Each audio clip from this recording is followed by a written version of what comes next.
Olá, queridos, a paz do Senhor Jesus a vocês. Eu gostaria de compartilhar com os irmãos e as irmãs algo que o Senhor me chamou a atenção essa semana. Essa semana eu tenho feito há alguns dias, desde o início desse mês mais ou menos, um processo de intercessão por um determinado grupo. Esse grupo é um grupo de louvor e adoração a Deus. E o Senhor me levantou como intercessora desse grupo e eu tenho intercedido, tenho orado. E normalmente nos domingos por volta das 6 da noite, nós nos reunimos para oração antes do culto.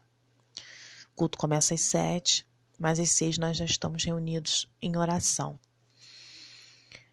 Como uma estratégia muito acertada e muito de Deus, o líder desse grupo, ele incentivou a oração desse grupo. Nós nos reunimos para orar, mas quando chegamos naquele ambiente de oração, ao invés de nos reunirmos em círculo e darmos as mãos e cada um fazer a sua oração em voz alta, nós temos nos ajoelhado e cada um faz a sua oração individualmente. E nós temos um período de 45 minutos ali em oração, intercedendo pelo ministério, intercedendo pelo grupo, intercedendo por nossas próprias vidas. Eu também faço parte desse grupo, não só como back vocal, mas como intercessora.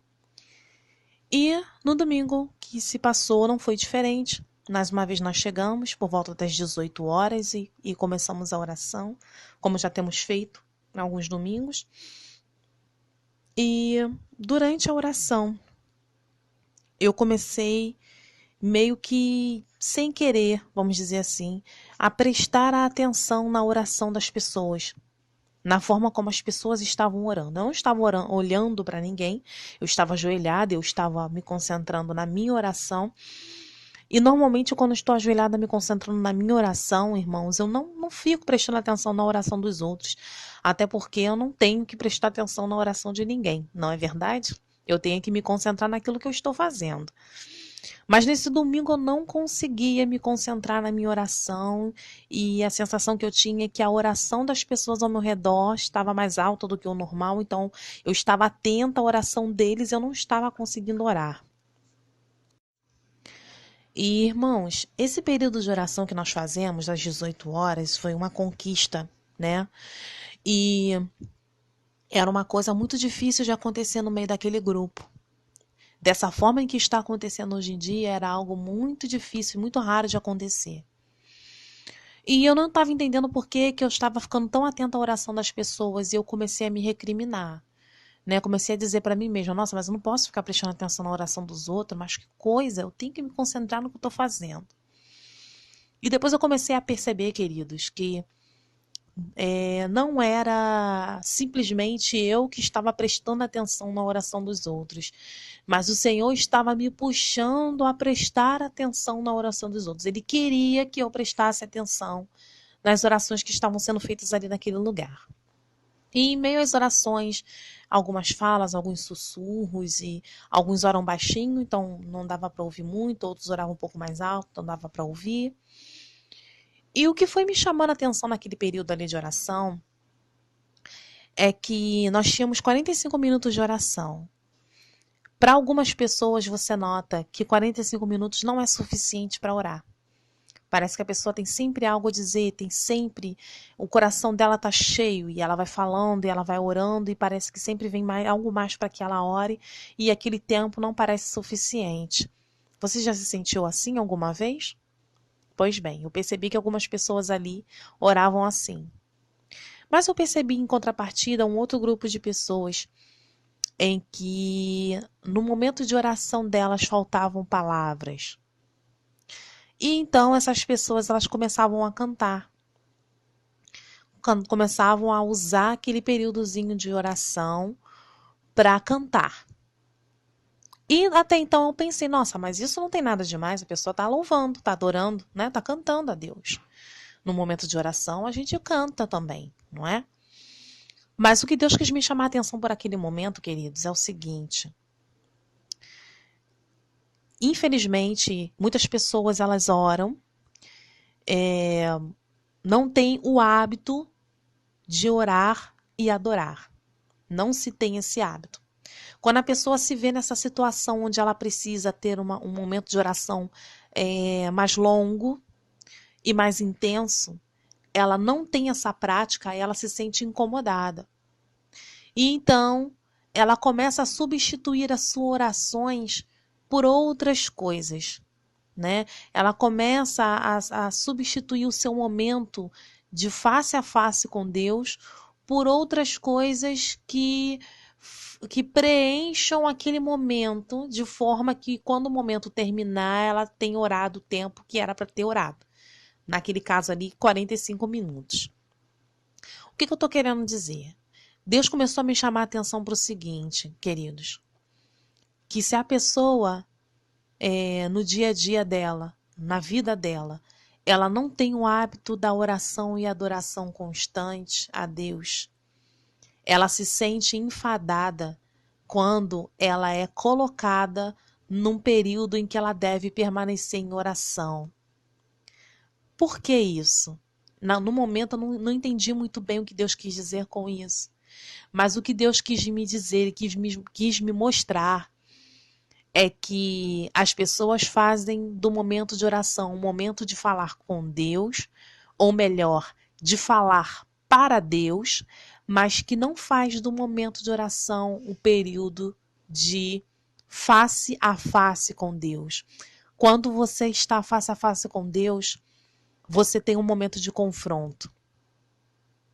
E muitas pessoas, elas não querem entrar nessa fase, nessa parte da oração, em que a oração se torna um confronto. Em que você está face a face com Deus e que você é você mesmo e que você é transparente para Deus. E Deus pode comunicar com você aquilo que Ele está vendo em você para que você conserte, para que você mude. E esse momento de confronto é incômodo. Então, o que as pessoas fazem? Elas usam de subterfúgios para fugir desse momento de confronto. Queridos, enquanto nós estamos em oração, eu vou falar algo muito particular que acontece comigo, mas eu acredito que aconteça com algumas pessoas.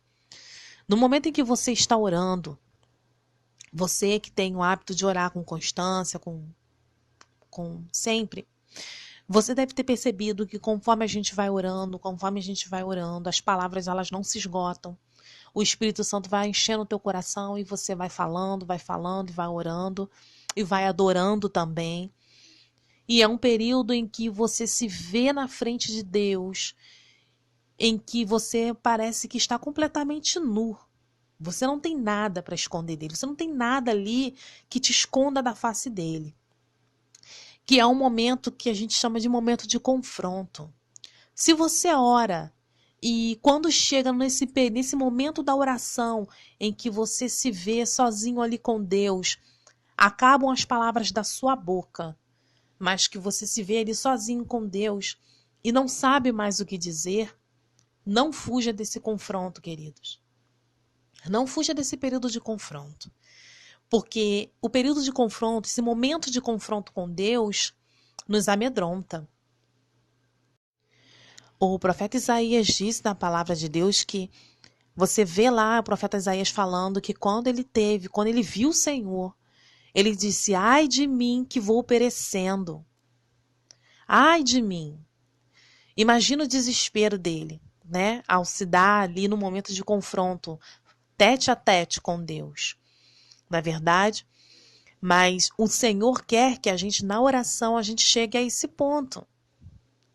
Por exemplo, esse grupo em específico, e desses grupos em específico que eu faço parte, e que a gente tem passado por esses momentos de oração, nós estamos passando por um processo de oração, de perdão, de arrependimento, né, de volta a alguns valores, a algumas origens. E o Senhor está requerendo de nós ali, daquele grupo, que a gente entre nesse período, nessa oração de confronto conosco mesmo, né? Com a gente mesmo.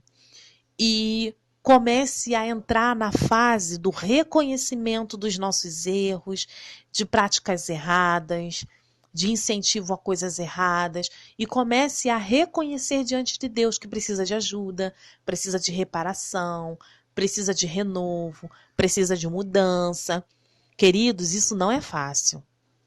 Quando a gente chega no período da oração em que o Espírito Santo toca em nós e fala: você precisa mexer aí, você precisa se arrepender disso, você precisa pedir perdão disso, você precisa mudar aquilo. Só os corajosos permanecem. Não é fácil. E o Senhor naquele momento falou para mim: filha, muitos usam louvores, muitos usam palavras do próprio coração para fugir desse momento do confronto na oração. E aquilo me entristeceu, porque o objetivo do grupo naquele momento é justamente buscar perdão, buscar arrependimento, buscar resgate de valores que o Senhor quer que resgatemos. E muitos estão fugindo daquele momento da oração em que Deus vai começar a mexer na ferida. Quantos de nós já não fizemos isso, queridos, muitas vezes nas nossas vidas? Não é verdade? Quantas vezes já não fugimos dos períodos, dos momentos de confronto que Deus nos coloca para que haja mudança? Deus nos coloca nos momentos e nos períodos de confronto, queridos, não é para que haja mudança, para que haja reconhecimento, para que haja limpeza. Sem essa oração de confronto, onde a gente derrama a nossa alma diante de Deus e coloque tudo aquilo de errado que fazemos e que precisamos mudar, coisas que estão enterradas lá no nosso interior e que precisam vir à tona para que o Senhor mude e transforme, é necessário, queridos, que a gente não fuja desse momento do confronto na oração. E esse confronto é feito diariamente. Então, o que eu percebi é que algumas pessoas daquele grupo estão começando a entrar nessa fase da oração em que Deus está confrontando-os. Alguns não estão sabendo como lidar com isso. Uns reconhecem que aquele momento chegou e prontamente começam a se derramar em lágrimas e começam a reconhecer algumas coisas e estão começando o período de tratamento. E outros usam de subterfúgios para fugir daquele momento e fingir que nada está acontecendo. Então, queridos, você, querido irmão, querida irmã, que tem orado e tem percebido que o Senhor tem meio que te colocado contra a parede em alguns momentos de oração, é porque o Senhor já está providenciando a sua cura. Amém? O Senhor já está providenciando que aquilo que ainda precisa ser resolvido seja mexido de uma vez. Para que Ele resolva no âmago, lá, na raiz, aquilo que precisa ser resolvido. Amém? Eu espero que essa experiência que eu tenho passado tenha servido para que você que me ouve não fuja. Não fuja desse momento, desse período, desse momento de confronto na oração. Deixa o Espírito Santo te confrontar. Deixa o Espírito Santo mexer com você. Ele vai mexer para curar. Jesus é o médico dos médicos, não é verdade? Ele é o poderoso, é aquele que tem o poder de mexer onde nenhum homem, onde ninguém consegue alcançar, onde ninguém consegue mexer. Deixa Jesus mexer aí. Deixa Jesus mexer aí onde você não quer que Ele mexa, onde você tem vergonha que Ele mexa, onde você tem medo que Ele mexa. Você não precisa ter medo do Senhor, você só precisa confiar de que Ele vai fazer o melhor para você. Amém? Deus abençoe a cada um de vocês, em nome do Senhor Jesus.